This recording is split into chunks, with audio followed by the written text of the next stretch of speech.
시편 89편 19절로 37절까지 말씀.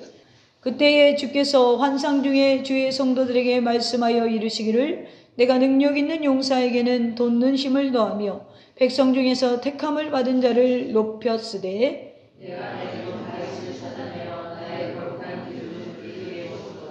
내 손이 그와 함께하여 견고하게 하고 내 팔이 그를 힘있게 하리로다.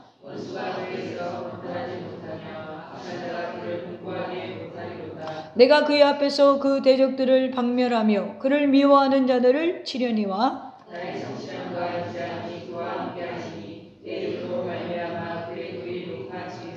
내가 또 그의 손을 바다 위에 놓으며 오른손들 강들 위에 놓으리니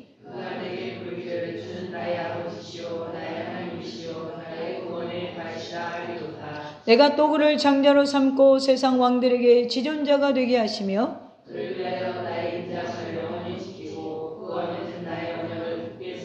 또 그의 후손을 영구하게 하여 그의 왕위를 하늘의 날과 같게 하리로다. 내 율례를 깨뜨리며 내 계명을 지키지 아니하면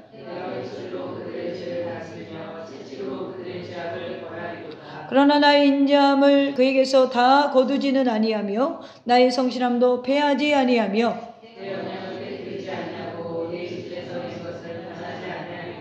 내가 나의 거룩함으로 한 번 맹세하였은즉 다윗에게 거짓말을 하지 아니할 것이라. 또 궁창의 확실한 증인인 달같이 영원히 견고하게 되리라 하셨도다. 아멘. 오늘 하나님 말씀의 제목은 변치 않는 언약 아래 바로 당신이 있습니다. 아멘입니까? 우리가 대림절 오늘 4주차를 맞이했는데요. 대림절은 교회력이 시작되는 절기이기 때문에 그래서 내년에 이제 고난주일, 종려주일, 고난주간 그리고 부활주일 이게 다 이때부터 이제 바뀌기 시작하는 거예요. 해마다. 그래서 시작이 되는 것입니다. 그래서 이 대림절은 시작인 동시에 재림하실 그리스도와 역사의 마지막을 묵상하는 절기이기도 하다라고 했어요. 그래서 우리는 초림하신 예수님, 성탄하신 예수님을 믿습니다. 언제를 살아가죠? 현재를 살아가요. 그 현재를 살아가면서 뭘 바라본다고요? 다시 오실 예수 그리스도를 바라보면서 살아가는 거예요. 그렇기 때문에 우리가 이 다시 오실 예수님을 바라본다라는 거. 그러니까 다시 오실 예수님을 바라본다는 건 여러분 세상에서 내가 정말로 광야 같은 인생이라고 하잖아요. 이 광야 같은 인생에서 때로는 쓸쓸한 벌판을 맞이하기도 하고 때로는 태풍 속에 있기도 하고 때로는 정말 이 땅이 완벽하고 따뜻한 것처럼 보이나 영원하지 않음을 우리가 바라보면서 우리가 실망하고 좌절할 때 우리 그리스도인들이 왜 소망을 품을 수 있는가? 바로 약속을 이루시기 위해서 이 땅에 오신 성육신하신 그리스도가 우리의 눈물과 슬픔을 씻어주실 심판의 주로 다시 오시기 때문에 우리는 오늘이 광야라도 소망이 있다라는 거예요. 오늘 외롭고 힘들고 어려워도 여러분 소망에 탄생하신 예수 그리스도를 바라보면서 정말 이 기쁨이 다른 사람이 아니라 나 개인의 기쁨 그리고 오늘의 기쁨이 되기를 주님의 이름으로 축복합니다. 네. 그래서 제가 내년에는 또 하겠지만 오늘은 제가 구속사적인 방향에서 성탄의 의미를 좀 우리가 나눠보려고 해요. 그래서 오늘 구속론적인 방향에서 우리 예수님의 기쁨이 탄생의 기쁨이 왜 우리의 기쁨이 되냐? 이스라엘의 기쁨 아니야? 다른 사람의 기쁨 아니야? 그게 아니라 왜 과연 나에게 이게 의미가 있고 우리가 그렇잖아요. 우리가 주변에 부모님 생신이나 그리고 여러분들 우리나라는 기일을 지키죠. 돌아가신 날 지키잖아요. 그게 의미가 있는 거예요. 의미가 있어요. 내 가족이기 때문에 의미가 있는 것이지 남이면 그렇게 의미가 없어요. 남이라는 존재는 내가 만날 동안에는 생일을 챙겨주다가 헤어지면 안 챙겨줘요. 그게 부부라도 마찬가지예요. 그렇죠?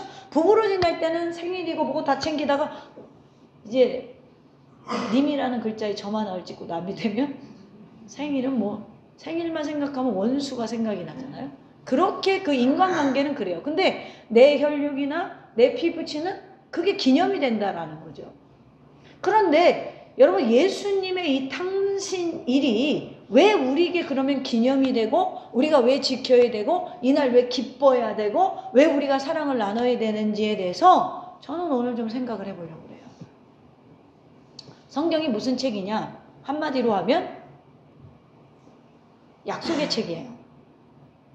그러면 이걸 성경적으로 말하면 언약의 책이라고 해요. 그러니까 성경은 무슨 내용이 있냐면 하나님의 언약을 계시해 내온 책이 성경이에요. 그리고 그 내용을 기본으로 흐르면서 창세기부터 요한계시록까지 내용이 이어지는 거예요. 여러분들이 드라마도 보고 영화도 보는데 영화나 드라마를 촬영하기 위해서는 먼저 뭐가 있어야 돼요? 준비하는 과정이 있고 촬영해야 되고 주인공 뽑아야 되고 조연 뽑아야 되고 엑스트라 동원해야 되고 그래서 어떤 거는 2시간도 안 되는 상영시간인데 1년이 걸렸대요. 촬영하는데. 그런데 여러분 그 2시간도 안 되는 그 시간 속에 주제가 하나로 흐르잖아요. 영화 보면서 그거 못 본 사람은 팝콘만 먹다 온 거야. 주제가 있단 말이에요. 그죠? 어떤 스토리든지 스토리가 있어요. 그 스토리 속에서 나머지는 뭐예요? 주인공 빼고 조연이나 엑스트라예요. 그러니까 성경은요 언약이라는 하나님의 약속이 흐르고 있어요. 그러면서 창세기부터 요한계시록까지 이어지는 모든 내용의 그 중심의 주인공은 예수 그리스도의 탄생에 있단 말이에요. 그 예수 그리스도의 탄생이 그걸 밝히기 위해서 나머지는 뭐예요? 조연이에요. 그래서 성경은요 창조 언약, 아담 언약, 노아 언약, 아브라함 언약, 모세 언약, 다윗 언약, 그리고 예수 그리스도까지 이어져요. 그래서 이 맥을 담아서 아담 언약은 창조예요. 창조 시대에 하나님께서 맨 처음 만든 인간이 아담과 하와입니다. 근데 그 아담과 하와에게 약속을 주셨어요. 어떤 약속? 야, 에덴 동산에 있는 모든 거는 다 네가 갖고 먹어도 돼. 근데 선악과만 따먹지 마. 근데 어떻게 했죠? 따먹었어요. 약속 누가 파기했어요? 하나님 파기했어요? 아담이 파기했어요. 그래서 하나님이 노아라는 사람을 세워서 또 뭐예요? 언약을 세우시는데 노아의 8가정 그리고 나머지 홍수로 다 심판하십니다. 그리고 나서 방주에 탄 8인 그 가족만 보존돼요. 그래서 노아 언약을 보존 언약이라고 해요. 생명을 보존시켰어요. 방주에 탄 것만. 그리고 그 다음에 누구를 바라봤냐면 창세기 12장에 가서 아브라함이라는 사람을 봤어요. 자, 여기서부터 우리가 뭘 볼 수 있냐면 나라가 세워지려면 첫 번째로 뭐가 있어야 돼요? 백성이 있어야 돼요. 그리고 뭐가 있어야 돼요? 법이 있어야 돼요. 그리고 뭐가 있어야 되죠? 땅과 왕이 있어야 돼요. 이 3가지가 없으면 나라가 세워질 수 없어요.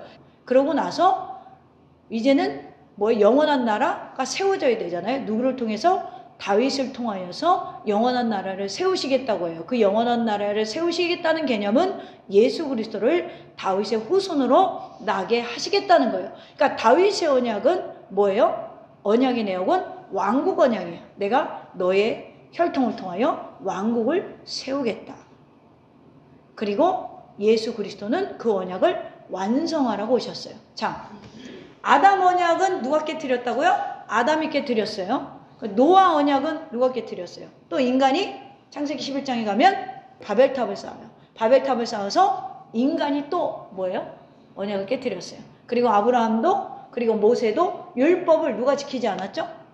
율법을 받은 유대인들이 율법을 지킨다고 했지만 실장 지키지 못했어요. 제사를 어떻게 했어요? 타락한 제사장, 타락한 백성들, 타락한 예물로 드렸어요. 그러니까 뭐예요? 제사법도 누가 깼어요? 사람이 깼어요. 그러면 하나님이 고민이 되는 거예요.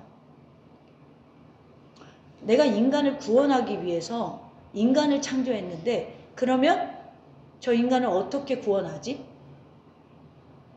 하나님 고민하다가 흠과 티가 없는 완전 모험한 존재만이 희생의 제물로 드릴 수가 있잖아요.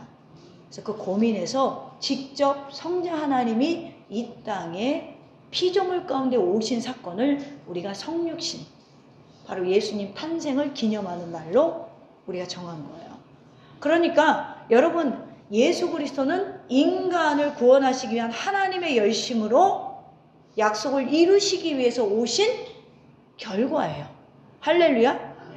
그래서 그리스도의 나심은 이 세상에서 가장 기쁜 소식이 되는 거예요. 왜죠? 인간을 구원하시기로 작정하신 하나님의 뜻을 하나님이 직접 이루시기 위해서 이 땅에 오셨기 때문에 누구든지 그를 믿는 자는 뭘 얻는다? 영생을 얻게 된다라는 거예요. 우리가 자주 부르는 복음성가 중에 오신실하신 주라는 찬양이 있어요. 하나님 한 번도 나를 실망시킨 적 없으시고 언제나 공평과 은혜로 나를 지키셨네. 오신실하신 주. 내 너를 떠나지도 않으리라. 내 너를 버리지도 않으리라.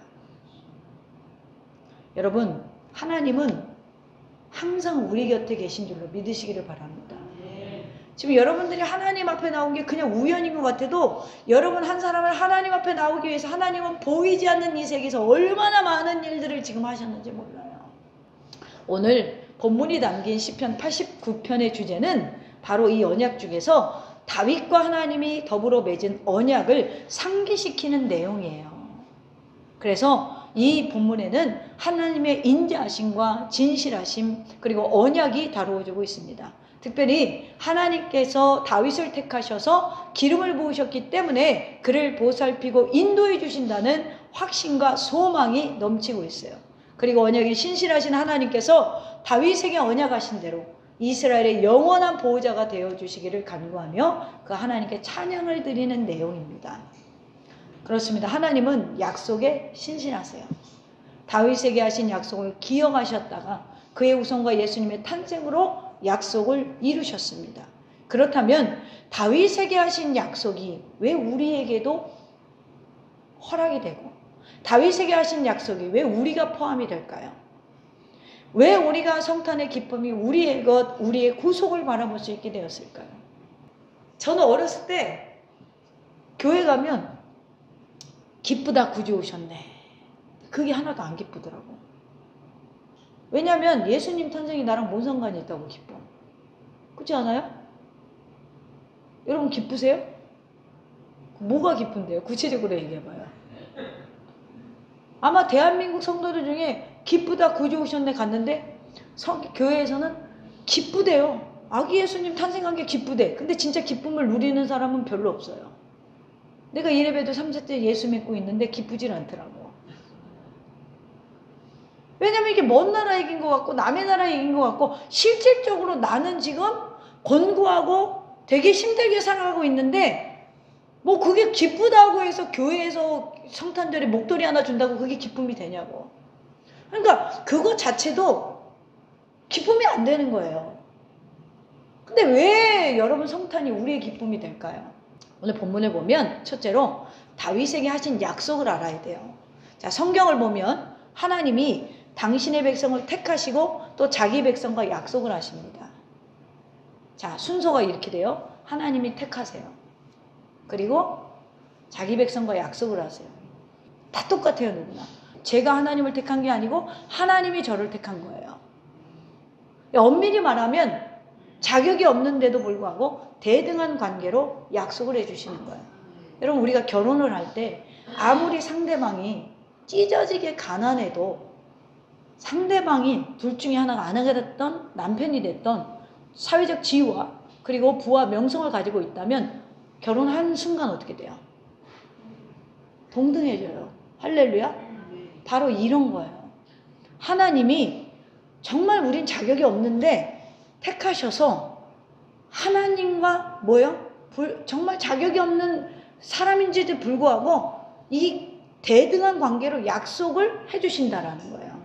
이걸 성경에서 언약이라고 해요. 그런데 내용을 들여다보면 대등한 것 같으나 오히려 굉장히 우리에게 뭐예요? 유리하게 체결되었어요. 한 예로 여러분들이 창세기 15장에 가보면 아브라함의 언약을 보면요. 상속자를 위해 염려하는 아브라함을 한 날 부르셔서 하나님이 창세기 15장에 가보면 이런 말씀을 하세요. 야, 3년 된 암염소, 3년 된 암소, 순양, 산비둘기, 집비둘기 새끼를 가져와서 짐승을 쪼개서 마주 대놓으라는 거예요. 그리고 너랑 나랑 약속하자. 그래서 여기서 말하는 약속, 계약, 언약은 같은 개념이에요. 이걸 따로 분류하는 신학자도 있지만 저는 같이 본다 그랬어요. 그러면 짐승을 여러분 소가 됐든 염소가 됐든 반을 쪼개서 마주대했어요. 그리고 고대 사회는 이 마주대하는 이 끝과 저 끝을 걸어갑니다. 그리고 나면은 너랑 나랑 약속이 된 거예요. 계약이 된 거예요. 왜냐하면 아브라함 시대를 우리가 족장 시대라고 그래요. 자, 고대 사회는 약속을 할 때 여러분 고대 사회에 누가 제일 힘이 세요? 생각해 보세요. 고대 사회에는 누가 제일 힘이 세요? 그렇죠. 주먹이 센 놈이 힘이 센 거예요. 이 당시는 언제예요? 족장 시대잖아요. 에? 주먹이가 뭘 하나 잘 쐈어요?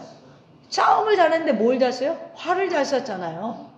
그러니까 고대 시대에는 주먹이 센 사람이, 힘이 센 사람이 이기고 뭐예요? 자기 장수들이 많은 사람이 당연히 이기는 시대예요. 그러니까 아브라함은 족장 시대에 살았단 말이에요. 그러면 언약을 세울 때 이 당시의 방법은 뭐냐면 짐승을 이렇게 세워놓고 누가 지나가냐면 약한 사람이 지나가요. 힘이 센 놈한테 저 끝에 서 있으면 약한 사람이 내가 당신과 화치를 맺겠다고 걸어가는 거예요. 자, 힘 센 사람은 향하여서 힘이 약한 사람이 그 사이를 지나가는 거예요. 그런데 창세기 15장 17절에 보면 이걸 이렇게 만들어 놓고 하나님이 아브라함에게 지시했단 말이에요. 9절 10절에 가서. 그리고 나서 아브라함이 기다려요. 하나님과 약속하려고 기다리는데 해가 져서 어두울 때 연기 나는 화로가 보이며 타는 횃불이 쪼갠 고기 사이로 지나가더라. 자, 성경에서 불은 하나님의 임재를 상징합니다. 그러니까 쪼갠 고개 사이로 뭐가 지나갔어요? 횃불 같은 게 아브라함 눈에 보니까 지나갔어요. 그러면 원래 이 언약은 고대 사회에서 약한 자가 지나가야 되는데 누가 지나간 거예요? 하나님이 지나간 거예요. 여러분 여기에서 예수 그리스도가 보이는 거예요. 무슨 얘기예요? 가장 힘이 세고 유일하신 하나님이 이 땅에 내려오셔서 그 약속을 지키기 위해서 희생의 제물로 바쳐지셨다라는 거예요. 할렐루야. 여러분 아브라함과 하나님 중에 누가 지나가야 되는 거예요? 아브라함이 지나가야 되는 거예요. 내가 이렇게 원초적으로 알려줘도 못 알아들으면 난 참 마음이 어려워요. 아브라함이에요. 그러니까 하나님과 아브라함의 언약에는 누가 기여해야 돼요? 아브라함이 기여해야 되는 거예요. 근데 하나님이 내려오신 거예요. 내가 너랑 약속하러 오셨다라는 거예요. 내가 너를 지켜주고 보호하시고 공급하러 오셨다라는 거예요. 이 언약은 약한 자가 지킬 수 없다라는 걸 상징하는 거예요. 그래서 영원히 변치 않으시고 실현치 않으시는 그 하나님, 신실하신 하나님이 하나님과 아브라함의 언약에서 자신이 지나가는 거예요. 여러분 우리가요 믿어야 얼마나 잘 믿어요. 우리가요 하나님을 사랑하면 얼마나 사랑해요. 그걸 아시니까 예수님이 먼저 우리를 택하시고 찾아오신 거예요. 찾아오셨기 때문에 오늘도 나도 모르게 여러분 하나님 앞에 나와서 예배하고 있는 거예요. 할렐루야. 그리고 그 약속을 이루시기 위해 가장 낮은 자의 모습으로 이 땅에 오신 것입니다. 마찬가지로 다윗에게 하신 언약도 그래요. 어느 날 나단 선지자에게 나타나셔서 다윗에게 일러주라고 하시며 말씀하신 내용인데 19절에 보니까 이런 말씀을 해요. 그때에 주께서 환상 중에 주의 성도들에게 말씀하여 이르시기를 내가 능력 있는 용사에게 돋는 힘을 더하며 백성 중에서 택함을 받은 자를 높였으되 이래요. 이 내용을 보면 하나같이 하나님 위한 게 있어요? 없어요. 없어요. 다윗과 그의 백성을 위한 내용이에요. 이 언약에서 하나님께 유리한 건 하나는 없어요. 여러분 하나님 믿는데 여러분 우리가 하나님 앞에 뭘 하는 것 같잖아요. 하나님의 입장에선 다 주고 코 묻은 돈 받고 있는 거야. 다 주고. 제가 애기들 보니까 떡이라던가 바나나 킥 같은 걸 주잖아요. 그러면은 막 먹어요. 누구 줄 생각 못하고 막 먹어요. 그러다가 배가 부를 때쯤에 엄마도 한 입 줘, 할머니도 한 입 줘. 그럼 어때요? 다 빨아먹다가 먹을 수 없는 걸 줘요. 경험 안 해봤어요? 다 눅져가지고 다 불어 터진 걸 줘요. 자기 벽을 만큼 먹었거든? 그러니까 이제 줄 마음이 드는데 그걸 이제 성인이 바라볼 때는 도저히 먹을 수 없는 몰골의 떡이라던가 과자를 줍니다. 우리 하나님 잘 믿어봐야 그거밖에 못해요. 하나님 여러분에게 다 주신 거예요. 우린 일부를 드리는 거거든요. 그렇기 때문에 이 약속은 인간이 하면 지킬 수가 없어요. 그래서 하나님이 이 땅에 오시는 거예요. 유리한 게 하나도 없잖아요. 하나님한테. 보세요. 내가 널 택했어. 그리고 나서부터 21절부터 주님이 뭐라고 그러냐면 21절에 내가 너를 견고하게 했다. 내가 힘있게 하겠다. 22절에 원수에서 보호하시겠다. 23절에 대적들을 멸하시겠다. 26절에 심지어는 내가 다윗의 아버지가 될 거다. 27절에 보면 온 세상의 왕들 위에 서게 할 것이다 라고 약속하세요. 다윗은 한 게 아무것도 없는데 하나님이 찾아와 주시고 너랑 나랑 약속할래? 그 약속하면 내가 너의 아버지 돼주시겠다라는 거예요. 여러분 구약의 이스라엘 백성도 마찬가지예요. 그들이 언약으로 삼아주신 것은 결코 이스라엘 백성이 선하거나 잘났기 때문이 아니라 하나님이 전적으로 그들을 사랑하시고 그들을 선택하셨기 때문에 그래요. 이것이 늘 하나님께 감사하며 하나님의 요구하는 율법, 이 모세 언약을 준수함으로 하나님과의 언약 관계를 유지시켜야 되기 위해서 율법을 주신 거예요. 우리는요 너무나도 내 열심과 내 믿음과 내 신실함에 몰두하는 경향이 있어요. 열심으로 천국 가는 거 아니에요, 여러분. 믿음으로 가는 거예요. 근데 그 믿음조차도 성령님이 여러분 가운데 오셔서 주신다라는 거예요. 할렐루야. 그래서 나도 모르게 하나님 앞에 나와 있는 거예요. 제가 자주 쓰는 표현이 있죠. 부모님과 어린아이가 함께 저 놀이공원에 갔어요. 그러면 보통 손을 잡고 가잖아요. 아기들 잃어버릴까봐. 그러면 아이가 그 작은 손으로 큰 엄마나 아버지 손을 붙잡으면 인파가 놀려올 때 아이의 힘은 약해서 손을 금방 놓칩니다. 그런데 어른이 그 아이의 손을 잡으면 인파가 몰려와도 놓쳐요, 안 놓쳐요? 안 놓쳐요. 왜죠? 아이보다 힘이 세기 때문에 그래요. 우리가 여러분 그리스도인으로서 승리하는 것은 내가 승리하는 삶을 살아갈 수 있는 것은 우리가 신실하기 때문이 아니라 절대로 우리를 실망시키지 않는 신실하신 하나님을 내가 믿고 있기 때문이라는 거예요. 할렐루야. 그 신실하신 성자 하나님이 이 땅에 오심을 기념하는 날이 바로 성탄절이라는 거예요. 두 번째는 오늘 본문에 보면 약속을 이루시겠다라는 하나님이 등장해요. 하나님은 우리와 달라서 공수표를 안 날리십니다. 여러분 사람은요 누가 됐든 공수표를 날리게 돼 있어요. 왜요? 자기의 입장 차이를 먼저 생각하기 때문에 그래요. 나부터 생각하기 때문에 그래요. 그런데 하나님은 공수표 안 날려요. 34절에 보면 내 언약을 깨뜨리지 아니하고 내 입술에 낸 것은 변하지 아니하겠다. 그렇습니다. 우리가 잘 알고 있듯이 하나님은 다윗에게 약속하신 것을 온전히 이루어 주셨고 다윗의 혈통을 통하여 예수 그리스도가 탄생하셨어요. 이스라엘의 역대 왕들을 살펴보면요. 다윗 때문에 솔로몬까지는 보호됐지만 솔로몬 이후 하나같이 남유다 왕들이 부족했어요? 안 했어요? 선하다고 해도 실수가 많았어요. 그런데 하나님이 끝까지 보호하시고 그 명맥을 유지케 하신단 말이죠. 왜요? 다윗에게 이 한마디 하셔서 내 언약을 깨뜨리지 아니하고. 여러분 무엇보다 다윗의 후손으로 메시아이신 예수님이 오시기까지 인자와 성실함으로 인도하셨고요. 여러분들 또한 하나님 안에 있으니 인자와 성실하심으로 인도하시겠다라는 거예요. 그래서 오늘 24절에 보면 나의 성실함과 인자함이 그와 함께하리니 내 이름으로 말미암아 그 뿔이 높아지리로다. 명성, 지위 이런 걸 말하는 것입니다. 그러니 문제는 하나님이 아니라 그 언약을 지켜야 할 다윗과 그 이웃 사람들, 우리도 마찬가지죠. 하나님의 언약과 규례와 계명을 지키지 않으면 끝내 하나님은 회초리 드시겠다라고 이야기하셨죠.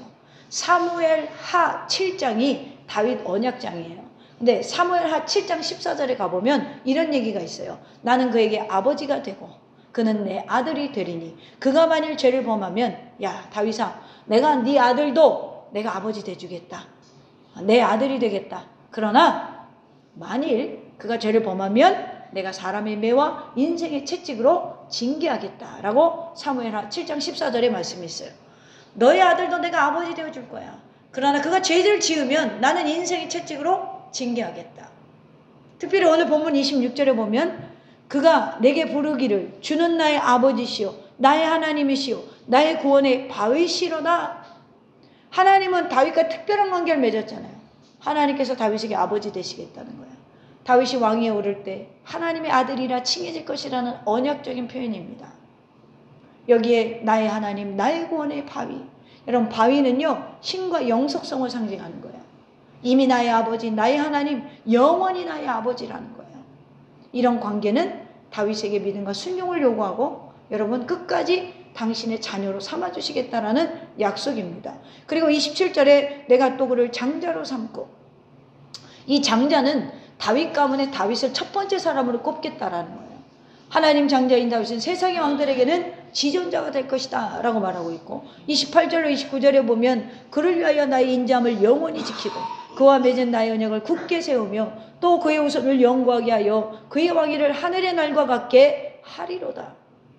제임스 보이스라는 신학자는 시편 89편에서 영원이라는 단어가 1, 2, 4, 28, 29, 36, 37, 46절에서 기록되어 있다라고 말해요. 그러니까 이 말이 이 사무엘하 7장에 보면 다윗 언약 본문이 있잖아요. 영원이라는 단어가 7번이나 등장해요. 그러니까 이 말은 사실상 하나님의 약속이 다윗이 아니라 그의 왕손들에게 한정되는 것이 아니라 기름 부음 받은 메시아 예수님에 의해서 성취되었고 다시 예수님의 재림에 대해서 완성되어 영원히 지속될 것을 암시하고 있다라는 거예요.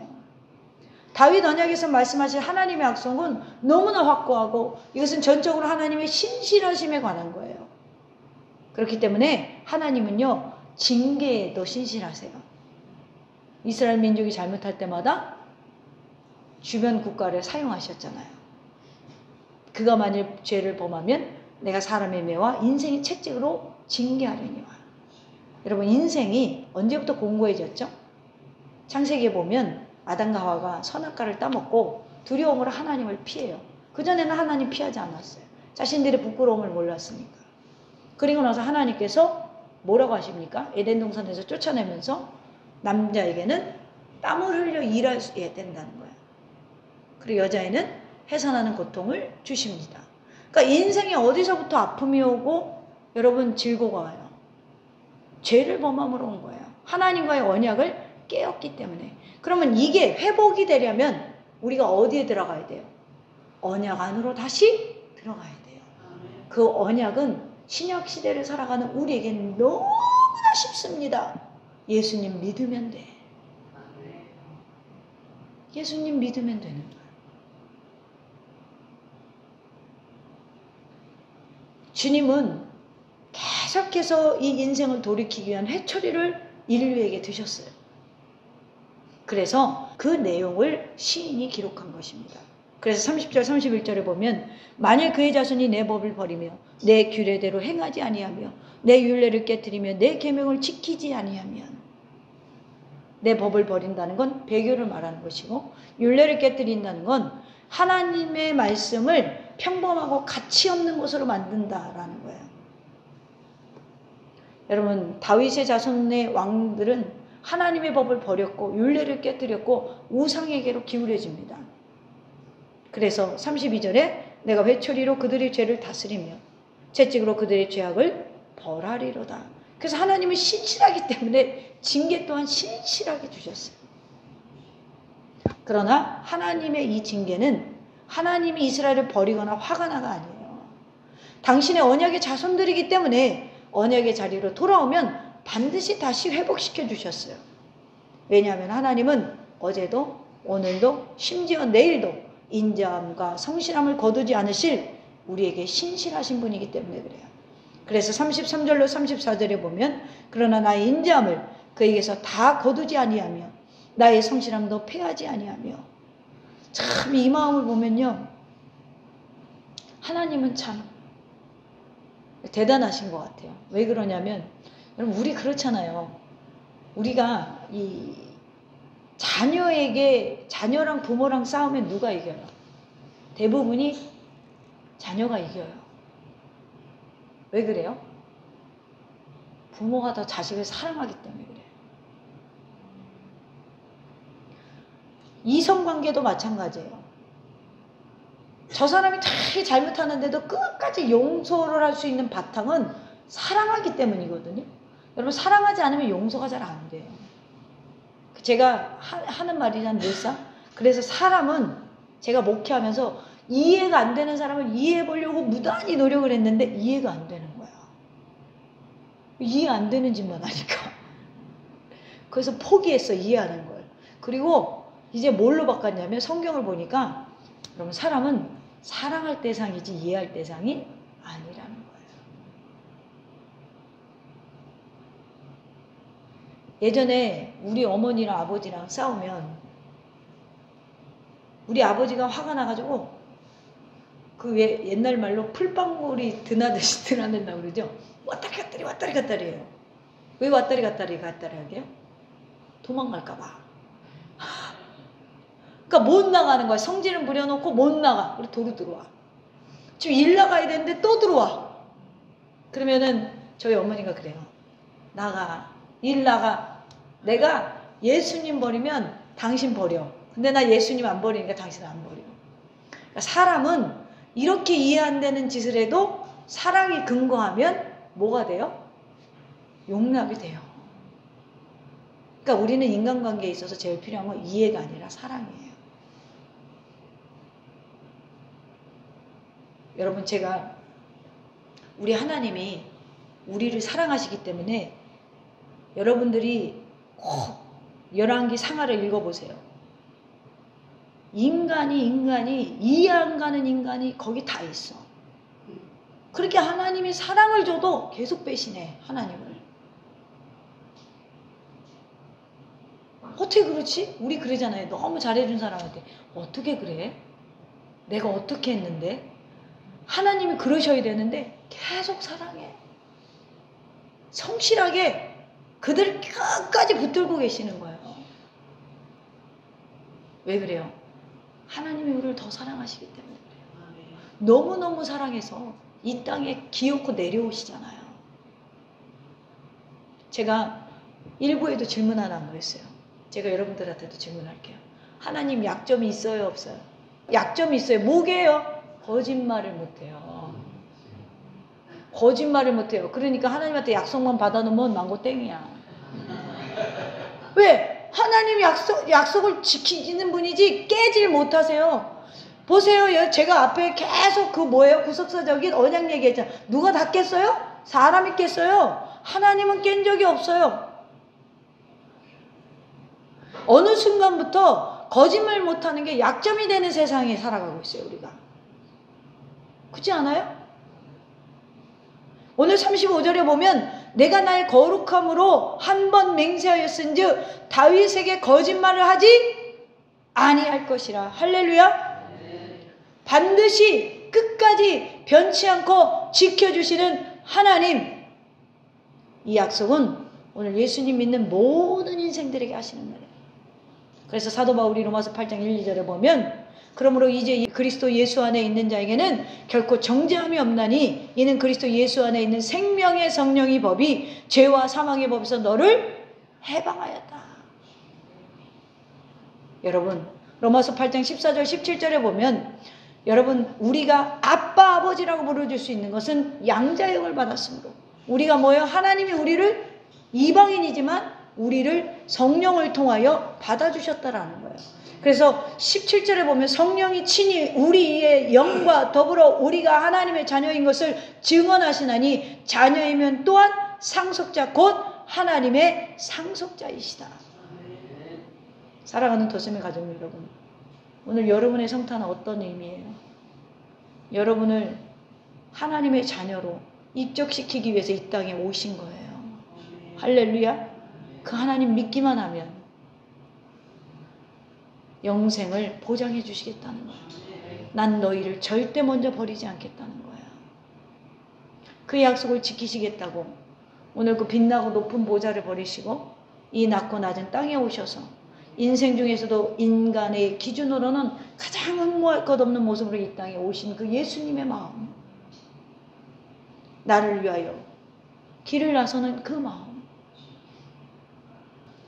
우리는 힘이 없어요. 우리는 유한한 존재들입니다. 그러나 무한하신 하나님께 붙어서 그 뿔이 높여지는, 인생의 공고에서 해방되어지는, 아픔에서 치유되어지는 그러한 역사가 저와 여러분의 삶 가운데 임할 수 있기를. 그래서 오늘 1절의 말씀처럼 내가 여호와의 인자하심을 영원히 노래하며 주의 성실하심을 내 입으로 대대히 알게 하리이다. 여러분, 이 성탄절에만 영광 찬양하는 것이 아니라 오늘 우리 특송한 것처럼 주와 끝까지 동행하여서 신실하신 하나님의 이름을 높여드리도록 하나님을 자랑하는 저와 여러분이 되기를 주님의 이름으로 축원합니다.